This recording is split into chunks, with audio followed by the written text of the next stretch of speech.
နိုင်ငံရေးတွေပြောတော့ဗျာလူတွေကတိတ်ပြီးတော့တိတ်ပြီးတော့စိတ်ဝင်စားကြဗျာဘာလို့လဲဆိုတော့နိုင်ငံရေးဆိုတာက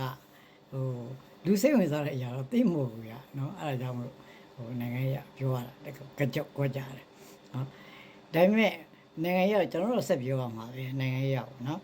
ဘာလို့လဲဆိုလို့ရှိရင်အခုဖြစ်နေတဲ့ကိစ္စတွေအားလုံးကဒီစစ်ရေးတစ်ခုတည်းနဲ့လုံနေရတာလေမဟုတ်တော့ဘူးဗျကျွန်တော်နိုင်ငံရဲ့အခြေအနေကဒီစစ်ရေးရောနိုင်ငံရေးမှာဟောနိုင်ငံတကာစွတ်ဖက်မှုတွေနဲ့အများကြီးပတ်သက်နေတယ်တော်တော်လေးကိုပတ်သက်နေတယ်နော်အခုဗျခင်ဗျားတို့ကြားလဲကြားပြီးကြမှာပါနော်အခုတော့ဒီအာဆီယံရဲ့ဝင်ရောက်ပြီးငင်းငယ်ရေးပွဲစားပေါ့ဗျာသူတို့အကျိုးစီရောပွဲစားပါဒါပေမဲ့ဒါထောက်ပါတော့ဒါငင်းတိုင်းနဲ့ခါလဲပြောကြတယ်ဘာညာလောက်ကြပါအဲ့လိုဆိုရင်မင်းအွန်လိုင်းရဲ့အခန်းကဏ္ဍကအထစ်ကနေပြောခါပြန်ပြီးတော့သူကစကားပြောမယ်ကျန်တဲ့တိုင်းသားအရာတွေတဲ့ဘာတွေနဲ့သူကစကားပြောမယ်ဒါကိုဝိုင်းပြောခါလဲမင်းတို့ပြောကြပါမပြောရင်မင်းအွန်လိုင်းပဲမှန်တယ်လို့ပေါ့မင်းအွန်လိုင်းတော့ပြောကျွန်တော်ပြောချင်ပါတယ်သူတို့ကမပြောတာပါလို့ပြောမယ်ပြောတော့ကျွန်တော်ဘက်ကအမှားလို့သူတို့လုံနော်နောက်ပြီးတော့ဒီယူကဝယ်လို့ကြပါယူကဝယ်ဒီအာဆီယံနိုင်ငံတွေနဲ့ထိုင်းတွေကတော့ဒီ testing တွေကတော့ဘာကြောင့်လုပ်ခိုင်းနေတာလဲဆိုရင်မင်းအွန်လိုင်းအနာမြေအတွက်လုပ်ပြီးနေတာလုပ်ချင်နေကြတာနော်ဒီမိုစီရောက်ဖို့အတွက်ကိုတော်တော်သိပြီးစိတ်ဝင်စားတော့ဒါငင်းငယ်ရေးမဟုတ်ဒါစီးပွားရေးပွဲစားတွေလုပ်နေကြတဲ့ကိစ္စနော်အဲ့တော့လူတွေကဘာလို့နားလည်ဖို့လိုအပ်တယ်ကျွန်တော်နိုင်ငံကလူတွေဘာတွေနားလည်ဖို့လိုအပ်တယ်ဆိုလို့ရှိရင်ဒါတွေအားလုံးကကျွန်တော်တို့ခူးဆိုင်ပြီးတော့အာဆီယံကြီးခေါ်တယ်ဟိုကောက်အောင်ခေါ်တယ်မင်းအွန်လိုင်းခေါ်တယ်ငါတို့ကကန့်ကွက်တယ်ငါတို့ကိုခေါ်မှာငါတို့နဲ့စကားပြောမှာပေါ့အကုန်လုံးနဲ့စကားပြောအောင်လို့သူကလုပ်နေတာဟောအဲ့ဒါကိုလည်းခူးဆိုင်ပြောကြည့်ကြကျွန်တော်တို့ကမှတ်ပြီးကျွန်တော်ကန့်ကွက်တယ်ပေါ့ဗျာမင်းအွန်လိုင်းကိုခေါ်တော့ကန့်ကွက်တယ်လူစင်မင်းနဲ့လည်းငါစကားပြောမယ်ပြောတော့ဗာပြောမှာမင်းတို့စစ်သက်ဆွေးလို့ကြမလို့ရင်မင်းတို့အမှားဆိုဒါမျိုးအများကြီးနော်ဒါတကယ်ကိုသွားနေတာနော်ဒီပုံစံတိုင်းသွားနေတာဒါဒီပွဲစားတွေကဒီတိုင်းသွားနေတာနော်ကျွန်တော်နိုင်ငံကိုတိတ်ပြီးတော့စေနာရှိလို့လုပ်ပေးနေတာမဟုတ်ဘူးနော်သူတို့ကြိုးစည်းဝါးအတွက်သူတို့လုပ်နေတာအဲ့ဒါကိုကျွန်တော်နိုင်ငံကလူတွေကျွန်တော်ရဲ့နိုင်ငံရေးသမားဆိုတဲ့လူတွေနားလည်ဖို့လိုအပ်တယ်နော်ကိုယ့်နိုင်ငံကိုဘယ်လိုပုံစံမျိုးနဲ့သူတို့ကခောက်ဖဲချိုးနေတယ်ဆိုတော့ခင်ဗျားတို့နားရဖို့လိုအပ်တယ်ဟောအဲ့ဒါလေးတွေကိုကျွန်တော်ကပြောတဲ့ခါကျတော့ဒါနိုင်ငံရလက်ကပါဒါတွေကအဲ့လိုထင်တဲ့လူတွေရှိဒါပေမဲ့မထင်နဲ့တော့ဒါတကယ်ဖြစ်ထို့အတူနော်ကမ္ဘာနိုင်ငံကစားကွက်မှာနော်ကမ္ဘာနိုင်ငံကစားကွက်မှာတရုတ်နဲ့အမေရိကန်နဲ့ကစားတဲ့ခါကျတော့သူတို့ကဓာတ်ရိုက်မကစားဘူး proxy war နဲ့ကစားနော်အတုံးချခံပေါ့နော်အဲ့တော့ proxy war မှာနော်ဒီတရုတ်က MMDA တို့ DNL တို့ဝါတို့နော်ရှမ်းတို့အဲ့ဘက်ကဒီသူနိုင်ငံပိုင်ရမြောက်ပိုင်းနေနဲ့ကစား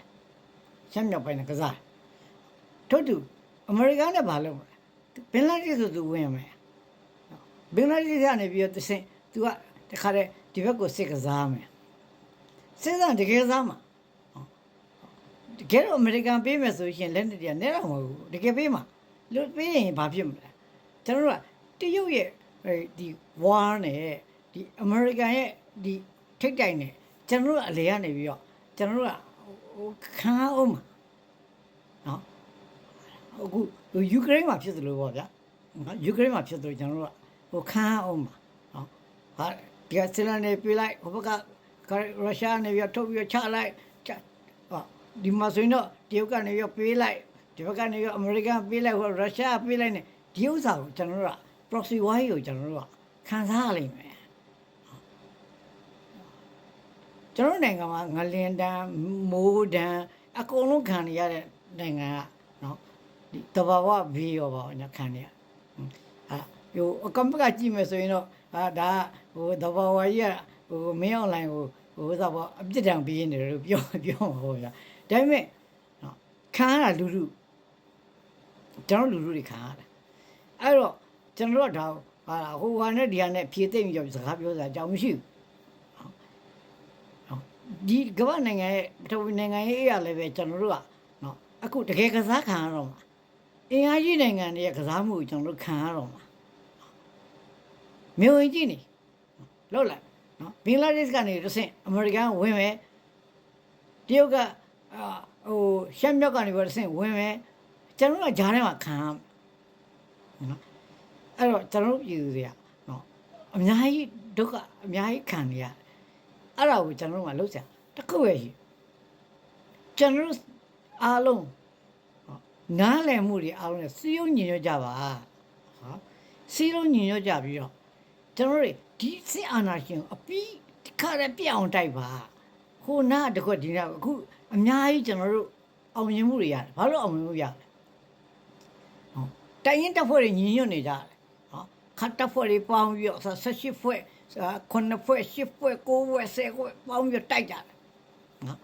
KIA နဲ့လည်းပေါင်းပြီးတိုက်တယ်နော် AA ကလည်းပေါင်းပြီးတိုက်တယ်နော်ချင်းကလည်းပေါင်းပြီးတိုက်တယ်အကုန်လုံးနော်ဒါအခုအောင်ဘွဲတွေပြန်လာတဲ့ဟလာဟိုအညာ PDF တွေရဲ့နော်ဟိုမြင်ကွင်းတွေလည်းကျွန်တော်တို့မြင်နေကြရတာပဲအားလုံးကကြည့်လို့ကောင်းနေတာနော်ဓာတ်တဲ့ပို့ပြီးတော့တစ်ဆင့်တက်လိုက်ပြီးတော့နော်ကျွန်တော်လုံးမယ်ဆိုလို့ရှိရင်သူများနိုင်ငံတွေကလာပြီးတော့မစွတ်ဖက်ခင်မှာကျွန်တော်တို့ကဒီတိုက်ပွဲကိုကျွန်တော်တို့အပြီးနိုင်အောင်တိုက်နိုင်မယ်လေအပြီးနိုင်အောင်တိုက်လိုက်တာနဲ့တည်းထဲမှာကျွန်တော်တို့ကိုယ်တိုင်ကျွန်တော်တို့လုပ်ရလိမ့်မယ်ကျွန်တော်ခဏပြောတယ်နော်တိုင်းသားတွေလည်းအားလုံးလည်းကျွန်တော်ဟောပါပြောနော်တိုင်းသားဆိုဗမာလည်းပါနော်ဗမာပြည်ဒါချင်းပြည်တောင်တွေကိုစုပြည်တောင်တွေကိုဖွဲ့ကြပါနော်ဒါကရင်ပြည်ဒါရှမ်းပြည်တောင်တွေကိုဖွဲ့ကြပါဖွဲ့ပြီးကျွန်တော်ပြည်တောင်စုရုပ်ခိုင်ခိုင်မှာပြန်လို့အောင်နော်ကျွန်တော်တက်ဖွဲ့တွေအားလုံးကပေါင်းပြီးတော့နော်ကြီးဥစားပေါ့ပြည်တော်စုတက်မလို့ကြီးကိုထူထောင်ကြအောင်နော်ဟုတ်လားအဲ့ဒါတွေကြောင့်ဘာကြောင့်ဖြစ်တယ်ကျွန်တော်ပြောလဲဆိုရင်ကျွန်တော်မှအင်အားမရှိရင်သူများကစားတာကိုကျွန်တော်တို့ခံရတယ်ကျွန်တော်မှအင်အားရှိရင်သူများကစားတာကိုကျွန်တော်မခံရဘူးအင်ဂျင်နိုင်ငံတွေဖြစ်တဲ့နော်ထိုင်းနိုင်ငံတို့နော်ကမ္ဘောဒီးယားတို့နော်လာအိုတို့နော်ဒီတသေးလေးရစားကျွန်တော်တို့ခါဘင်္ဂလားဒေ့ရှ်ကျွန်တော်တို့တခါတည်းဟိုစားလုပ်နေတယ်နော်ဟိုလန်တဲ့စကားနဲ့ပြောရင်ကြောနေတယ်ပေါ့ဗျာကျွန်တော်တို့ကြောနေတယ်နော်ကျွန်တော်တော့မခံနိုင်ဘူးနော်ကိုယ်နိုင်ငံဒီလိုနိုင်ငံမျိုးမဟုတ်ဘူးနော်သောက်သုံးကြတယ်မအေးလို့မင်းအောင်ညာဒီလိုဖြစ်နေတာ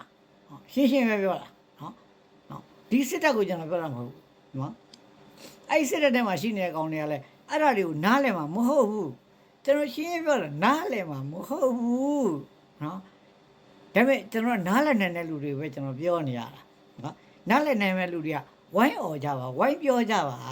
နော်ကျွန်တော်နိုင်ငံက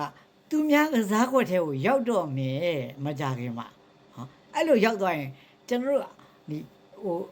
တော်ကြီးကိုကျွန်တော်တို့နိုင်ငံကစုပ်ပြတ်တတ်နေတဲ့နိုင်ငံကနောက်ထပ်ပြီးတော့စုပ်ပြတ်တတ်သွားအောင်မယ်နော်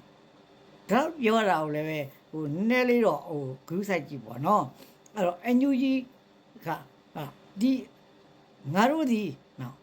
ငါတို့နိုင်ငံအတွက်ငါတို့လုပ်ရလိမ့်မယ်လို့အယူဆရှိလို့ရှိရင်အဲ့ဟိုအစိုးရဆိုတဲ့ဟိုရွေးကောက်ခံလို့ဘာလို့ညခဏမေ့ထားလိုက်ဒါပေမဲ့ခမရမရှိလို့မဖြစ်ဘူးလို့ကျွန်တော်တို့အများအားပြောတယ် NUG ဒီအားလုံးအင်အားစုတွေကိုတိုက်တွန်းပါစီယုံပါဟိုစုစည်းပါနော်အားလုံးသောအင်အားစုတို့ကျွန်တော်ပြောတာ ERO ရနေစပြီးအကုန်လုံးကိုကျွန်တော်ပြောတာစုစည်းပါနော်ငါတို့တစ်ချိန်ကျရင်ဘာလုပ်မယ်ဆိုတော့ကျွန်တော်ခဏပြောပြီးပြည်တော်စုရမယ်ငါတို့တွေနော်အဲ့ဒါကနေပြီးတော့အခြေခံပြီးတော့ကျွန်တော်အလုပ်လုပ်ရနှိုးဆိုရင်အခုနော်ဘင်္ဂလားဒေ့ရှ်ကနော်ဟိုဝင်တော့မယ်နော်တိုင်ရင်3ရက်နဲ့သူတို့ဟိုမှာဝင်နေဆိုတော့ဘာပြေဝင်လာတော့မဟုတ်ဘူးဒါပေမဲ့အမေရိကန်ရဲ့အကူအညီနဲ့သူတို့ကဒီဘက်မှာသူထောက်ပါမယ်စိတ်ကောင်းတာပေါ့သို့တော်လည်းပဲနော်တရုတ်ကရောအလကားနေမလားရုရှားရောအလကားနေမလားအဲ့ဒီမှာကျွန်တော်တို့ proxy war ကြီးကိုကျွန်တော်တို့ဝင်ရတော့မယ်အဲ့ဒါတွေကိုတေချာကြံကြည့်နော်ကျွန်တော်တို့မှာအချိန်ကဘာပဲရှိတယ်ဆိုရှင်အဲ့ဒီအာဏာရှင်အမြန်ဆုံးတိုက်လိုက်ဖို့ကျွန်တော်တို့မှာအရေးကြီးနေပြီအမြန်ဆုံးတိုက်ပါနော်အဲ့ဒါဆိုလို့ရှိရင်ခုန proxy war ကြီးကိုကျွန်တော်တို့ကရှောင်လို့ရမယ်နှို့ဆိုရင်တော့ proxy war တွေဝင်လာမယ်နော်အားလုံးကိုကျေးဇူးတင်ပါတယ်မြန်စမ်းလေးပါနော်ကျွန်တော်ဗီဒီယိုလေးလည်းမျှဝေပြီးတော့ကြည့်ကြပါနော်နားထောင်ကြည့်ကြပါနော်အားလုံးကျေးဇူးတင်ပါတယ်